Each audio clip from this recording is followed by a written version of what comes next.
ਬਿਸਮਿਲ੍ਲਾ ਰਹਿਮਾਨ ਰਹੀਮ। ਸੱਜਣੋ ਤੇ ਮਿੱਤਰੋ, ਕੁਝ ਤਬੀਅਤ ਦੀ ਨਾਸਾਜ਼ੀ ਭਾਰੋਂ ਤੁਹਾਡੇ ਨਾਲ ਮੁਲਾਕਾਤਾਂ 'ਚ ਤਾਤਾ ਲਾਇਆ। ਇਸ ਭਾਰੋਂ ਮੈਂ ਮਾਜ਼ਰਤ ਖਾਂ ਹਾਂ। ਤੁਹਾਡੇ ਬਿਨਾਂ ਹੁਣ ਦਿਲ ਹੀ ਨਹੀਂ ਲੱਗਦਾ। ਪਹਿਲਾਂ ਈਦ ਸੀ ਪਿੰਡ ਅਤੇ ਫਿਰ ਮੁਸਲਸਲ ਮੁਲਾਕਾਤਾਂ। ਇਸ ਬਾਰੇ ਵੀ ਗੱਲਾਂ ਬਾਤਾਂ ਉਧਾਰ ਨੇ। ਕੱਲ੍ਹ ਦਾ ਸਾਰਾ ਦਿਨ ਮਸਰੂਫੀਅਤ ਰਹੀ, ਕਿਉਂ ਜੇ 23 ਮਾਰਚ ਸਾਡੇ ਪੰਜਾਬੀਆਂ ਲਈ ਇੰਤਹਾਈ ਅਹਿਮ ਦਿਹਾੜੇ। ਇਸ ਦਿਹਾੜੇ 1940 ਵਿੱਚ ਕਰਾਰਦਾਦੇ ਲਾਹੌਰ ਮਨਜ਼ੂਰ ਹੋਈ, ਜਿਹੜੀ ਬਾਅਦੋਂ ਕਰਾਰਦਾਦੇ ਪਾਕਿਸਤਾਨ ਬਣ ਕੇ ਸਾਡੀ ਆਜ਼ਾਦ ਰਿਆਸਤ ਦਾ ਮੁੱਢ ਬਣੀ। ਤਹਿਰੀਕ ਆਜ਼ਾਦੀ ਅਤੇ ਪਾਕਿਸਤਾਨ ਦਾ ਵਜੂਦ 'ਚ ਆਉਣਾ, ਇਸ ਕਰਾਰਦਾਦ ਦਾ ਨਤੀਜਾ ਮਿੱਥਿਆ ਜਾਂਦਾ ਹੈ। 1931 ਵਿੱਚ 23 ਮਾਰਚ ਨੂੰ ਸਾਡੇ ਦੇਸ਼ ਪੰਜਾਬ ਦੀ ਧਰਤੀ ਦੇ ਹੀਰੋ ਭਗਤ ਸਿੰਘ ਨੂੰ ਸ਼ਹੀਦ ਕੀਤਾ ਗਿਆ, ਜੋ ਸਾਡੇ ਦੇਸ਼ ਦੀ ਆਜ਼ਾਦੀ ਲਈ ਤਹਿਰੀਕ ਨੂੰ ਅਜਿਹਾ ਜੋਬਨ ਬਖਸ਼ ਗਿਆ ਸੀ, ਜਿਹੜਾ ਅੰਗਰੇਜ਼ ਸਰਕਾਰ ਦੀਆਂ ਬੁਨਿਆਦਾਂ ਰੱਖ ਗਿਆ।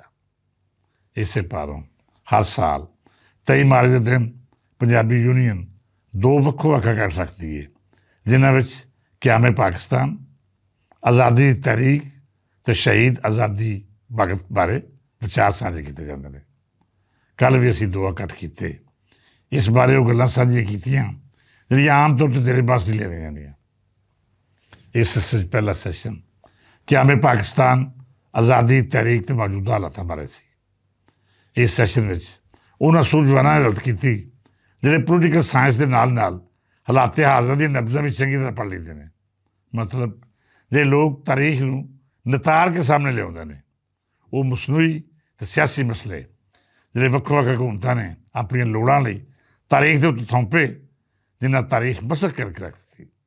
ਸਾਡੇ ਸੂਝਵਾਨ ਤਾਰੀਖ ਨੂੰ ਠੀਕ ਕਰਨਾ ਆਪਣੀ ਜ਼ਿੰਮੇਵਾਰੀ ਸਮਝਦੇ ਨੇ ਅਤੇ ਇਹ ਜ਼ਿੰਮੇਵਾਰੀ ਨਿਭਾ ਵੀ ਰਹੇ ਨੇ। ਮੈਂ ਹਮੇਸ਼ਾ ਇਹੋ ਗੱਲ ਆਖੀ ਹੈ ਕਿ ਜਦ ਤੱਕ ਅਸੀਂ ਆਪਣੀ ਤਾਰੀਖ ਨੂੰ ਦਰੁਸਤ ਨਹੀਂ ਕਰਾਂਗੇ, ਹਾਲਾਤ ਬਿਹਤਰ ਨਹੀਂ ਹੋਣਗੇ। ਆਪਣਾ ਪਿਛੋਕੜ ਜਿਹੋ ਜਿਹਾ ਵੀ ਹੋਵੇ, ਕੌਮਾਂ ਨੂੰ ਯਾਦ ਰੱਖਣਾ ਚਾਹੀਦਾ ਹੈ ਅਤੇ ਉਹਨੂੰ ਮਸਕ ਕਰਨ ਦੀ ਇਜਾਜ਼ਤ ਹਰਗਿਜ਼ ਨਹੀਂ ਦੇਣੀ ਚਾਹੀਦੀ। ਪੰਜਾਬ ਹਾਊਸ ਵਿੱਚ ਕੱਲ੍ਹ ਮੁਖਤਲਿਫ ਕਾਲਜਾਂ ਅਤੇ ਯੂਨੀਵਰਸਿਟੀਆਂ ਦੇ ਪ੍ਰਾਹੁਣੇ ਸਨ। ਅਕੜ ਦਾ ਪ੍ਰਬੰਧ ਜ਼ਾਹਿਦ ਹਸਨ ਅਤੇ ਬਲਾਲ ਮੁਦੱਸਰ ਭੱਟ ਨੇ ਕੀਤਾ ਸੀ ਅਤੇ ਸਾਡੇ ਜਿਹਾ ਪੰਜਾਬੀ ਤਾਰੀਖ ਦੇ ਕਾਮਿਆਂ ਨੂੰ ਦਾਅਵਤ ਦਿੱਤੀ ਗਈ ਸੀ। ਮੈਨੂੰ ਇਸ ਗੱਲ ਦੀ ਬਹੁਤ ਖੁਸ਼ੀ ਹੈ ਕਿ ਸਾਡਾ ਅੱਜ ਦਾ ਨੌਜਵਾਨ ਹਾਲਾਤਾਂ ਦੇ ਇਲਾਕੇ ਨੂੰ ਚੰਗੀ ਤਰ੍ਹਾਂ ਸਮਝਦਾ ਹੈ। ਸਾਡੀ ਨਵੀਂ ਪੀੜ੍ਹੀ ਵੀ ਸਿਆਸੀ ਸੋਚ ਪਿਛਲੇ ਤੋਂ ਘੱਟੋ ਘੱਟ ਇੱਕ ਸਦੀ ਜ਼ਿਆਦਾ ਬਾਲਗ ਹੈ। ਕੱਲ੍ਹ ਇਸ ਇਕੱਠ ਵਿੱਚ ਨੌਜਵਾਨਾਂ ਨੇ ਸਵਾਲ ਚੁੱਕੇ ਅਤੇ ਪੁੱਛਿਆ ਕਿ ਆਖਰ ਕੀ ਵਜ੍ਹਾ ਸੀ ਜੋ ਤਹਿਰੀਕੇ ਪਾਕਿਸਤਾਨ ਵਿੱਚ ਮੁਸਲਮਾਨ ਅਤੇ ਸਿੱਖ ਇੱਕੋ ਸਮਾਜੀ ਅਤੇ ਤਾਰੀਖੀ ਪਿਛੋਕੜ ਰੱਖਣ ਦੇ ਬਾਵਜੂਦ ਇਕੱਠੇ ਅਗਾਂਹ ਨਹੀਂ ਵੱਧ ਸਕੇ। ਮੈਂ ਆਪਣੀ ਸੋਚ ਮੁਤਾਬਕ ਇਸ ਸਵਾਲ ਦਾ ਜਵਾਬ ਵੀ ਦਿੱਤਾ ਅਤੇ ਨੌਜਵਾਨਾਂ ਨੂੰ ਦੱਸਣ ਦੀ ਕੋਸ਼ਿਸ਼ ਕੀਤੀ ਕਿ ਪੰਜਾਬੀ ਸਿੱਖ ਕਿਆਦਤ ਹਾਲਾਤਾਂ ਦੀ ਨਜ਼ਾਕਤ ਨੂੰ ਪਰਖ ਨਹੀਂ ਸਕੀ। ਕੁਝ ਸਿੱਖ ਆਗੂਆਂ ਦੇ ਮਾਲੀ ਮਫਾਦ ਅਤੇ ਕਾਰੋਬਾਰ ਬੰਗਾਲ ਅਤੇ ਸਾਊਥ ਇੰਡੀਆ ਵਿੱਚ ਸਨ। ਉਹਨਾਂ ਨੇ ਸਿੱਖ ਪੰਜਾਬੀਆਂ ਦੀ ਨੁਮਾਇੰਦਗੀ ਕਰਨ ਦੀ ਥਾਵੇਂ ਆਪਣੇ ਮਫਾਦਾਂ ਨੂੰ ਸਾਹਮਣੇ ਰੱਖ ਕੇ ਕਾਂਗਰਸ ਨਾਲ ਜਾਣ ਦਾ ਫੈਸਲਾ ਕੀਤਾ। ਉਹਨਾਂ ਵਕਤੀ ਤੌਰ 'ਤੇ ਫਾਇਦਾ ਜ਼ਰੂਰ ਚੁੱਕਿਆ, ਪਰ ਪੰਜਾਬ ਵੰਡ ਕੇ ਇਸ ਧਰਤੀ ਦੇ ਸੀਨੇ 'ਤੇ ਅਜਿਹਾ ਫੱਟ ਲਾ ਦਿੱਤਾ, ਜਿਹੜਾ ਵੇਲਾ ਲੰਘਣ ਦੇ ਨਾਲ ਨਾਲ ਦਰਦਾਂ ਅਤੇ ਟੀਸਾਂ ਨੂੰ ਮਜ਼ੀਦ ਹਵਾ ਦੇ ਰਿਹਾ ਹੈ। ਅੱਜ ਚੜ੍ਹਦੇ ਪੰਜਾਬ ਦਾ ਨੌਜਵਾਨ ਵੀ ਇਹ ਗੱਲ ਜਾਣਦਾ ਹੈ ਕਿ ਮਾਮਲਾ ਕਿੱਥੋਂ ਵਿਗੜਿਆ ਅਤੇ ਪੰਜਾਬ ਕਿਉਂ ਵੰਡਿਆ ਗਿਆ। ਇਸ ਹਵਾਲੇ ਵਿੱਚ ਉਸਤਾਦ ਦਾਮਾ ਨੇ ਜੋ ਆਖਿਆ ਸੀ, ਅੱਜ ਵੀ ਸਭ ਤੋਂ ਵੱਡੀ ਹਕੀਕਤ ਬਣ ਕੇ ਸਾਡੇ ਵੀਰੇ ਦੇ ਸਫਰ ਦੇ ਹਰ ਮੋੜ 'ਤੇ ਖਲੋਤਾ ਮਿਲਦਾ ਹੈ। ਉਸਤਾਦ ਨੇ ਆਖਿਆ ਸੀ, ਭਾਵੇਂ ਮੂੰਹੋਂ ਨਾ ਕਹੀਏ ਪਰ ਵਿੱਚੋਂ ਵਿੱਚ ਹੀ, ਖੋਏ ਤੁਸੀਂ ਵੀ ਹੋ ਅਤੇ ਖੋਏ ਅਸੀਂ ਵੀ ਹਾਂ। ਜਾਗਣ ਵਾਲਿਆਂ ਰੱਜ ਕੇ ਲੁੱਟਿਆ ਏ, ਸੋਏ ਤੁਸੀਂ ਵੀ ਹੋ ਅਤੇ ਸੋਏ ਅਸੀਂ ਵੀ ਹਾਂ। ਲਾਲੀ ਅੱਖੀ ਅਦੀਪੀ ਦੱਸਦੀ ਏ, ਰੋਏ ਤੁਸੀਂ ਵੀ ਹੋ, ਰੋਏ ਅਸੀਂ ਵੀ ਹਾਂ।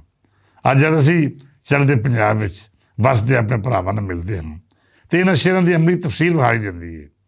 ਜਦੋਂ ਤੱਕ 23 ਮਾਰਚ 1940 ਲਾਹੌਰ ਦੇ ਜਲਸੇ ਦੀ ਗੱਲ ਹੈ ਅਤੇ ਇਹ ਕਾਂਗਰਸ ਦੇ ਨਾਲ ਨਾਲ ਹਿੰਦੂ ਅਸ਼ਰਾਫੀਆ ਦੇ ਇਕਤਦਾਰ ਅਤੇ ਵਸਾਇਲ ਉੱਤੇ ਕਾਬਜ਼ ਹੋਣ ਦੇ ਖਿਲਾਫ ਰੱਦੇ ਅਮਲ ਸੀ। ਮੁਸਲਮਾਨ ਦਾ ਜਿਵੇਂ ਇਸਤਿਹਸਾਲ ਹੋ ਰਿਹਾ ਸੀ, ਉਹਦੇ ਜਵਾਬ ਵਿੱਚ ਲੋਕਾਂ ਨਵੇਂ ਮੁਲਕ ਦੀ ਮੰਗ ਕੀਤੀ। ਇਹ ਮੰਗ ਕਿਸੇ ਮਜ਼ਹਬ ਦੇ ਖਿਲਾਫ ਜਾਂ ਆਕਜ ਨਹੀਂ ਸੀ, ਬਲਕਿ ਇੰਤਹਾ ਪਸੰਦ ਸੋਚ ਦੇ ਖਿਲਾਫ ਸੀ। ਪਾਕਿਸਤਾਨ ਬਣਾਉਣ ਦਾ ਮਕਸਦ ਹਰਗਿਜ਼ ਪੰਜਾਬ ਵੰਡਣਾ ਨਹੀਂ ਸੀ, ਪਰ ਅੰਗਰੇਜ਼ ਅਤੇ ਕਾਂਗਰਸ ਦੇ ਗੱਠਜੋੜ ਨੇ ਸਾਡਾ ਪੰਜਾਬ ਵੰਡ ਕੇ ਹਜ਼ਾਰਾਂ ਵਰ੍ਹੇ ਪੁਰਾਣੀ ਉਸ ਤਹਿਜ਼ੀਬ ਨੂੰ ਮਿਟਾਉਣ ਦੀ ਕੋਸ਼ਿਸ਼ ਕੀਤੀ, ਜਿਹੜੀ ਹਮੇਸ਼ਾ ਮੁਜ਼ਾਮਤ ਦਾ ਰੂਪ ਧਾਰ ਕੇ ਅੰਗਰੇਜ਼ਾਂ ਸਣੇ ਹਰ ਹਮਲਾਵਰ ਨੇ ਟਕਰਾਉਂਦੀ ਰਹੀ। ਕਾਇਦ-ਏ-ਆਜ਼ਮ ਦੀ ਕਿਆਦਤ ਇੱਕ ਅਜਿਹਾ ਪਾਕਿਸਤਾਨ ਚਾਹੁੰਦੀ ਸੀ ਜਿਹਦਾ ਆਇਨ ਅਤੇ ਕਾਨੂੰਨ ਮੁੱਢਲੇ ਹੱਕਾਂ ਦੀ ਗੱਲ ਕਰੇ। ਉਹ ਚਾਹੁੰਦੇ ਸਨ ਕਿ ਪੰਜਾਬ ਇੱਕ ਰਹੇ, ਸਿੱਖ ਅਤੇ ਮੁਸਲਿਮ ਉਸ ਤਰ੍ਹਾਂ ਸਮਾਜ ਵਿੱਚ ਇੱਕ ਦੂਜੇ ਨਾਲ ਰਲ ਕੇ ਰਹਿਣ ਜਿਵੇਂ ਸਦੀਆਂ ਤੋਂ ਰਹਿ ਰਹੇ ਨੇ। ਪਰ ਪੰਜਾਬ ਵੰਡਣ ਦੀ ਸਾਜ਼ਿਸ਼ ਕਰਨ ਵਾਲਿਆਂ ਨੇ ਧਰਮਾਂ ਦੀ ਬੁਨਿਆਦ ਉੱਤੇ ਲੋਕਾਂ ਨੂੰ ਇੱਕ ਦੂਜੇ ਦਾ ਦੁਸ਼ਮਣ ਬਣਾ ਕੇ ਅਜਿਹੀ ਕਤਲੋ ਗਾਰਤ ਕਰਵਾਈ ਜਿਹੜੀ ਅੱਜ ਵੀ ਦੁਨੀਆ ਦੇ ਵੱਡੇ ਇਨਸਾਨੀ ਅਲਮੀ ਤੌਰ 'ਤੇ ਬਿਆਨ ਕੀਤੀ ਜਾਂਦੀ ਹੈ। ਸੱਜਣੋ, ਕੱਲ੍ਹ ਅਸੀਂ ਭਗਤ ਸਿੰਘ, ਰਾਜਗੁਰੂ ਅਤੇ ਸੁਖਦੇਵ ਜੀ ਦੀ ਸ਼ਹਾਦਤ ਦੇ ਮੁਜ਼ਾਮਤ ਦੇ ਹਵਾਲੇ ਨਾਲ ਉਚੇਚੀ ਡਾਕੂਮੈਂਟਰੀ ਵੀ ਪੇਸ਼ ਕੀਤੀ, ਜਿਸ ਵਿੱਚ ਜਲਿਆਂਵਾਲਾ ਬਾਗ ਮਗਰੋਂ ਸਾਹਮਣੇ ਆਉਣ ਵਾਲੀ ਮੁਜ਼ਾਹਬਤੀ ਤਹਿਰੀਕ ਅਤੇ ਉਸ ਵੇਲੇ ਦੇ ਨੌਜਵਾਨ ਦਾ ਰੱਦ-ਏ-ਅਮਲ ਜ਼ੇਰੇ ਬਹਿਸ ਲਿਆਂਦਾ ਗਿਆ।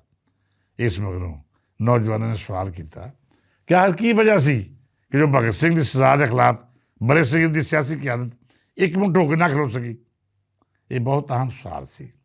ਸਾਨੂੰ ਇਹ ਹਕੀਕਤਾਂ ਨਵੀਂ ਨਸਲ ਤੱਕ ਜ਼ਰੂਰ ਅਪਣਾਉਣੀਆਂ ਚਾਹੀਦੀਆਂ ਨੇ। ਮੈਂ ਇਸ ਸਵਾਲ ਦੇ ਜਵਾਬ ਵਿੱਚ ਅਰਜ਼ ਕੀਤਾ ਕਿ ਇਹ ਤਾਸਰ ਬਿਲਕੁਲ ਗਲਤ ਹੈ ਕਿ ਬੜੇ ਸਿੰਘ ਦੀ ਕਿਆਦਤ ਭਗਤ ਸਿੰਘ ਦੀ ਹਮਾਇਤ ਚੁੱਪ ਰਹੀ। ਹਾਂ, ਇਹ ਤਾਰੀਖੀ ਹਕੀਕਤ ਹੈ ਕਿ ਕਾਂਗਰਸ ਸਣੇ ਉਹਨਾਂ ਦੇ ਹਵਾਰੀਆਂ ਨੇ ਮੁਜਰਮਾਨਾ ਖਾਮੋਸ਼ੀ ਇਖਤਿਆਰ ਜ਼ਰੂਰ ਕਰਕੇ ਲਾ ਤਲਕੀ ਦਾ ਇਜ਼ਹਾਰ ਕੀਤਾ, ਪਰ ਮੁਸਲਿਮ ਲੀਗ ਨੇ ਭਗਤ ਸਿੰਘ ਦੇ ਇਸ ਮੁਜ਼ਾਹਮਤੀ ਕਿਰਦਾਰ ਦੀ ਨਾ ਸਿਰਫ ਹਮਾਇਤ ਕੀਤੀ ਬਲਕਿ ਕਾਇਦ-ਏ-ਆਜ਼ਮ ਅਮਰ ਜਿਨ੍ਹਾਂ ਨੇ ਹਰ ਫੋਰਮ ਉੱਤੇ ਭਗਤ ਸਿੰਘ ਅਤੇ ਉਹਦੇ ਸੰਗੀਆਂ ਦੇ ਹੱਕ ਵਿੱਚ ਮੁਦੱਲਲ ਗੁਫ਼ਤਗੂ ਕੀਤੀ। ਇੰਜੀ ਅਲਾਮਾ ਇਕਬਾਲ ਨੇ ਵੀ ਭਗਤ ਸਿੰਘ ਤੋਂ ਦੂਰੀ ਇਖਤਿਆਰ ਨਹੀਂ ਕੀਤੀ। ਜੇਕਰ ਅਸੀਂ ਗੈਰ ਜਨਮ ਤਰਜੀਹ ਕਰੀਏ ਤਾਂ ਭਗਤ ਸਿੰਘ ਦੀ ਕੁਰਬਾਨੀ ਉਹ ਟਰਨਿੰਗ ਪੁਆਇੰਟ ਸੀ ਜਿਸ ਮਗਰੋਂ ਆਜ਼ਾਦੀ ਦੀ ਤਹਿਰੀਕ 'ਚ ਨਾ ਸਿਰਫ ਤੇਜ਼ੀ ਆਈ ਬਲਕਿ ਇਸ ਧਰਤੀ ਦੇ ਨੌਜਵਾਨਾਂ ਨੇ ਵੀ ਭਰਪੂਰ ਤਰੀਕੇ ਨਾਲ ਮੁਜ਼ਾਹਮਤ ਸ਼ੁਰੂ ਕਰ ਦਿੱਤੇ। ਅੰਗਰੇਜ਼ ਨੇ ਬੜੀਆਂ ਕੋਸ਼ਿਸ਼ਾਂ ਕੀਤੀਆਂ ਕਿ ਉਹ ਲੁਕਾਈ ਦੀ ਆਵਾਜ਼ ਦਬਾ ਲਵੇ। ਮੁਜ਼ਾਹਮਤਕਾਰਾਂ ਨੂੰ ਫਾਹੇ ਲਾਇਆ, ਕਾਲੇ ਪਾਣੀ ਦੀਆਂ ਸਜ਼ਾਵਾਂ ਦਿੱਤੀਆਂ, ਪਰ ਆਜ਼ਾਦੀ ਦੇ ਪਰਵਾਨਿਆਂ ਬਿਲਕੁਲ ਹਾਰ ਨਹੀਂ ਮੰਨੀ। ਜਿਹੜਾ ਦੀਵਾ ਭਗਤ ਸਿੰਘ ਅਤੇ ਸੰਗੀਆਂ ਨੇ ਆਪਣੀ ਕੁਰਬਾਨੀਆਂ ਨਾਲ ਬਾਲਿਆ ਸੀ, ਉਹਦਾ ਚਾਨਣ ਆਜ਼ਾਦੀ ਦੇ ਸਿਪਾਹੀਆਂ ਨੂੰ ਮੰਜ਼ਿਲ ਤੱਕ ਲੈ ਗਿਆ। ਸੱਜਣ ਪਿਆਰਿਓ, ਅਸੀਂ ਇੱਕ ਤਵੀਲ ਅਰਸੇ ਤੋਂ ਸ਼ਾਦਮਨ ਚੌਕ, ਜਿਸ ਥਾਵੇਂ ਭਗਤ ਸਿੰਘ ਨੂੰ ਫਾਂਸੀ ਦਿੱਤੀ ਗਈ ਸੀ, ਉਸ ਚੌਕ ਦਾ ਨਾਂ ਭਗਤ ਸਿੰਘ ਨਾਲ ਮਨਸੂਬ ਕਰਨ ਦੀ ਤਹਿਰੀਕ ਚਲਾ ਰਹੇ ਹਾਂ। ਕਈ ਸਰਕਾਰਾਂ ਆਈਆਂ ਅਤੇ ਕਈ ਗਈਆਂ, ਪਰ ਸਾਡੀ ਇਸ ਮੰਗ ਨੂੰ ਨਾ ਤਾਂ ਕਿਸੇ ਰੱਦ ਕੀਤਾ ਅਤੇ ਨਾ ਹੀ ਇਹਦੀ ਮਨਜ਼ੂਰੀ ਦਿੱਤੀ ਗਈ। ਪੰਜਾਬ ਵਿੱਚ ਆਉਣ ਵਾਲੀ ਹਰ ਸਰਕਾਰ ਇੰਤਹਾ ਪਸੰਦ ਤਬਕੇ ਦੇ ਜ਼ੇਰੇ ਅਸਰ ਆ ਕੇ ਨਾ ਸਿਰਫ ਖਾਮੋਸ਼ੀ ਇਖਤਿਆਰ ਕਰਦੀ ਰਹੀ ਬਲਕਿ ਆਜ਼ਾਦੀ ਦੇ ਅਜ਼ੀਮ ਹੀਰੋ ਤੋਂ ਇੰਝ ਫਾਸਲਾ ਇਖਤਿਆਰ ਕਰ ਲੈਂਦੀ ਜਿਵੇਂ ਭਗਤ ਸਿੰਘ ਦੀ ਸ਼ਹਾਦਤ ਵੇਲੇ ਗਾਂਧੀ ਅਤੇ ਕਾਂਗਰਸੀਆਂ ਨੇ ਇਖਤਿਆਰ ਕੀਤਾ ਸੀ।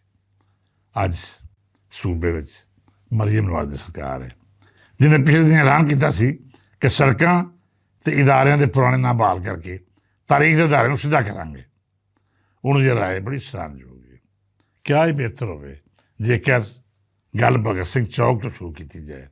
ਮਰੀਅਮ ਨਵਾਜ਼ ਸਾਡੀਆਂ 50 ਵਰ੍ਹੇ ਦੀ ਪੁਰਾਣੀਆਂ ਜਾਇਜ਼ ਮੰਗਾਂ ਨੂੰ ਤਸਲੀਮ ਕਰਦੇ ਹੋਏ ਸ਼ਾਦਮਨ ਚੌਕ ਨੂੰ ਆਜ਼ਾਦੀ ਦੇ ਸਿਪਾਹੀ ਅਤੇ ਇਸ ਧਰਤੀ ਦੇ ਮਾਨਯੋਗ ਪੁੱਤਰ ਦੇ ਨਾਮੇ ਲਾ ਕੇ ਆਪਣਾ ਫਰਜ਼ ਨਿਭਾਉਣ ਜਿਹੜਾ ਹਰ ਸਰਕਾਰ ਉੱਤੇ ਹਮੇਸ਼ਾ ਤੋਂ ਕਰਜ਼ ਰਿਹਾ।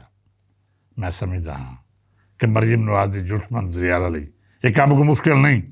ਜੇਕਰ ਉਹ ਇਹ ਕੰਮ ਕਰ ਗਈਆਂ ਤਾਂ ਪੰਜਾਬੀ ਉਹਨਾਂ ਨੂੰ ਇੱਕ ਹੀਰੋ ਦਾ ਦਰਜਾ ਦੇਣਗੇ, ਜਿਹਨੇ ਇਸ ਧਰਤੀ ਦੇ ਹਕੀਕੀ ਹੀਰੋ ਨੂੰ ਮਾਣ ਦੇ ਕੇ ਆਪਣਾ ਫਰਜ਼ ਨਿਭਾਇਆ।